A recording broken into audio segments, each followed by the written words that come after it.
Bonjour à toutes, bonjour à tous. Aujourd'hui présentation d'un Renault Scénic 2 phase 2, 1,6 litre 16 en finition dynamique. Donc c'était la finition un peu supérieure sur le Scénic. C'était le troisième voire quatrième niveau de finition selon les semaines pratiquement, voire les mois. Donc sur 5 voire 6. Et donc là on est sur une deuxième série de Scénic 2 avec les nouveaux pare-chocs avant se rapprochant plus du design de la Clio 3 qui était sortie 2 ans avant. Nous avons les feux translucides à l'avant avec l'optique ronde à l'intérieur et les nouveaux feux avec le nouveau dessin. Et sur la partie intérieure, on a quasiment la même chose. Après, c'est les atmosphères de couleurs, etc. qui changent, qui sont spécifiques aux deuxième génération et quelques petits détails, mais vraiment infimes. Donc là, on est sur une version dynamique.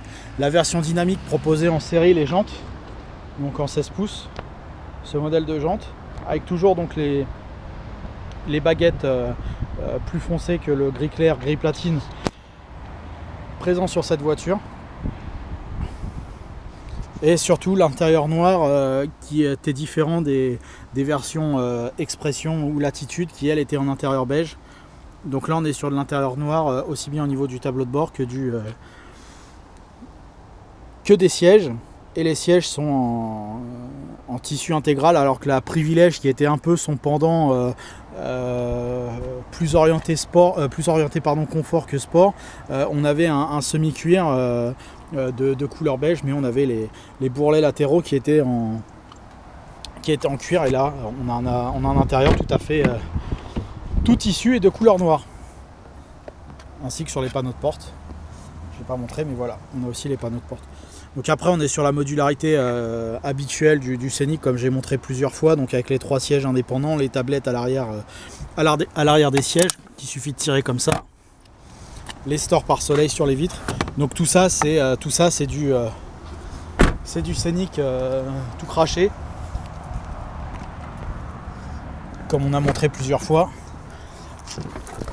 Et au niveau de l'habitacle, donc après c'est les équipements des versions plus ou moins haut de gamme des Scénic, donc avec le régulateur de vitesse, les phares et les essuie-glaces automatiques, la clim automatique, le radio CD, et surtout l'apparition de la 6ème vitesse sur le moteur 1,6 litre 16.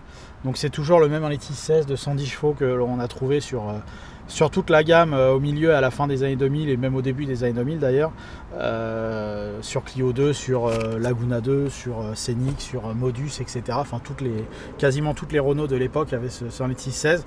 Mais là, avec l'apparition de la 6ème vitesse, donc c'est essentiellement là la nouveauté, la spécificité de cette voiture, parce que pour le reste on est plutôt identique aux autres Scénic qu'on voit tout le temps dans la rue.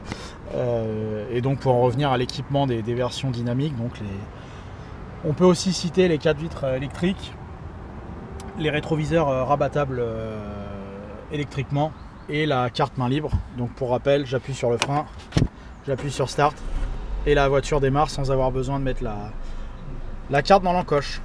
Voilà, donc on va pouvoir aller essayer cette Scénic sur route, accompagnée de cette 6ème vitesse sur le moteur 1,6 litre 16 110 chevaux. A tout de suite. Donc nous voici au volant de la Scénic de 2007, donc, Scénic 2 phase 2, avec pour rappel donc le moteur 1,6 litre 16 110 chevaux, accompagné de la boîte 6 vitesses. Donc il est plutôt rare, parce qu'on l'a qu'à partir de cette année là, et donc sur 1 an et demi, 2 ans, on a ce Scénic 1,6 litre 16 avec la boîte 6. Alors je sais pas si c'est la même boîte de vitesse que la 2 litres 16 manuelle essence. Je pense que oui. Je pense pas qu'ils aient fait une boîte spéciale pour cette voiture. Parce que par exemple sur la Mégane 2, on n'a pas la 6ème vitesse sur la 1,6 litre 16. On l'a sur le Scénic. Peut-être sur la Laguna, j'ai jamais eu cette voiture. Donc la mise en bouche, on va dire, de base, c'est la même chose Donc un autre Scénic 2 1,6 litre, voiture globalement silencieuse, avec un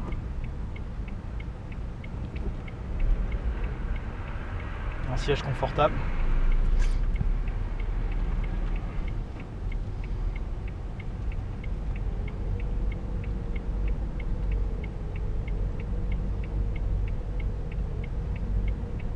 Et donc sur une utilisation comme ça à basse vitesse, l'apport de la 6ème ne se fait pas ressentir. Il n'y en a pas les rapports qui sont plus courts sur la première vitesse ou sur les intermédiaires. Ça va être uniquement a priori la dernière vitesse qui va bénéficier de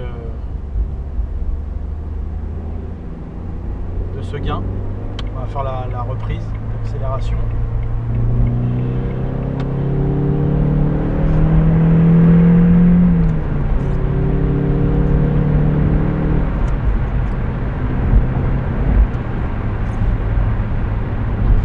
Sur un Scénic, on sort de l'essai d'une Scénic 2,16 litres en boîte auto. On sent les 30 chevaux d'écart entre cette version et la version 2 litres. Du point de vue de la reprise pure. Et encore l'autre, c'était une boîte auto à 4 vitesses.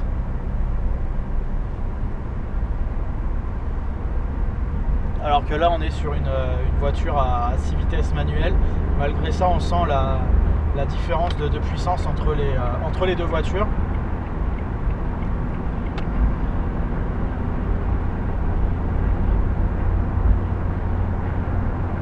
Elle est un peu moins vive, alors elle se traîne pas, mais on sent que de vouloir la pousser sur les intermédiaires, c'est pas son truc.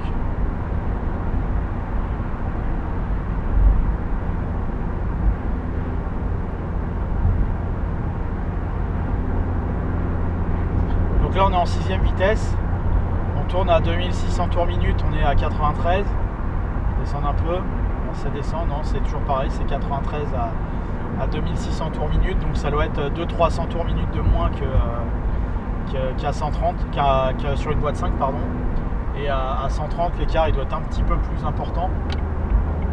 Sur une 1,6 litre 5 vitesses à 130 on est à 4100 tours. Là on est un petit peu en dessous, donc l'intérêt c'est de bénéficier d'un niveau sonore moins élevé sur autoroute et de baisser la consommation qui est le principal problème on va dire de l'achat d'un monospace essence. C'est plutôt réservé à des gens qui roulent peu. Là avec cette 6ème vitesse sur l'autoroute on a un gain de quelques centaines de tours minute, donc ça permet de bénéficier de consommation un peu plus raisonnable.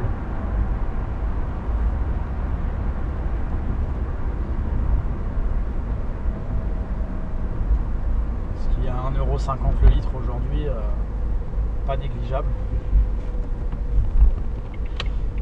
Alors là sur une utilisation ville, donc l'apport de la 6ème elle est nulle. On tourne à 8,5 litres au 100 à l'ordinateur de bord. Je pense que sur route on fait beaucoup mieux. On peut largement enlever 1 litre au 100 sans problème.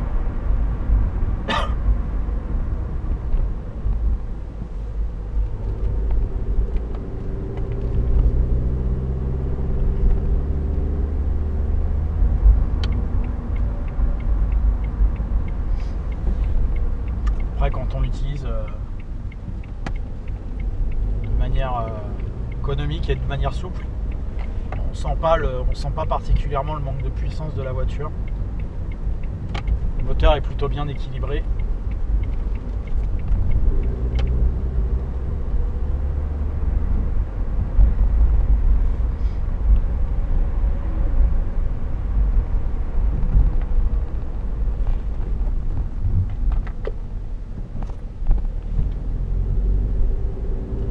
Après pour le reste,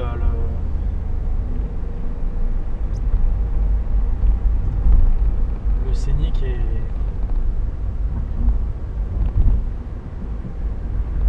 que ce soit de la boîte 6, de la boîte 5 ou en dynamique ou une autre finition, la tenue de route et le confort restent le même.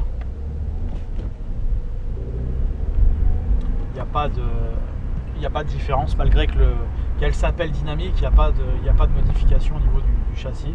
C'est juste une appellation commerciale pour la différencier de la Privilège qui est en semi-cuir et qui est entre guillemets avec une atmosphère, on va dire, un peu plus luxe que celle-ci. Je rappelle qu'il est en tout tissu à l'intérieur et de couleur noire. Voilà, c'était les atmosphères à l'époque chez Renault qui étaient un peu qui étaient différentes d'une finition à l'autre. Voilà, après en 6ème, là on peut rouler, là je suis à 60, on peut rouler à 60 en 6ème, la voiture elle bronche pas, si je réaccélère elle repart, donc la boîte est plutôt bien étagée. Le moteur est pas creux malgré tout.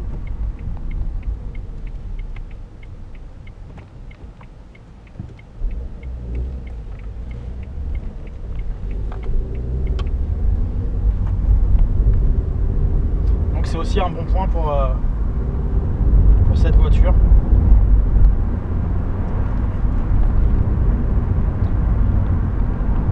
Donc encore une fois, c'est un bon choix si vous cherchez un monospace essence et si vous cherchez une voiture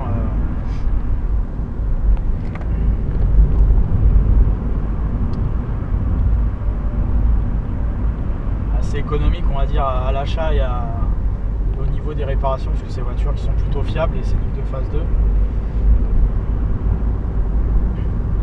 Après évidemment, si vous roulez beaucoup, il vaudra mieux partir sur une version diesel, parce que la différence de consommation elle est de 2 litres au 100, donc c'est pas rien si vous faites 20 ou 25 000 km par an. Maintenant si vous faites 10 000 km, même ce petit 1,6 litre 110 chevaux qui est l'entrée de gamme sur du moteur, il n'y a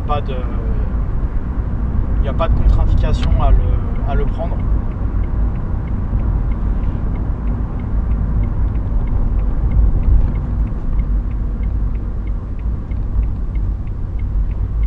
Il se conduit plutôt bien. Ça fait pas moteur premier prix. Voilà, merci d'avoir suivi à nouveau cette vidéo d'essai. N'hésitez pas à aimer et à commenter. J'essaierai de répondre dans les meilleurs délais. N'hésitez pas non plus à vous abonner pour avoir accès aux nouveautés, aux dernières vidéos.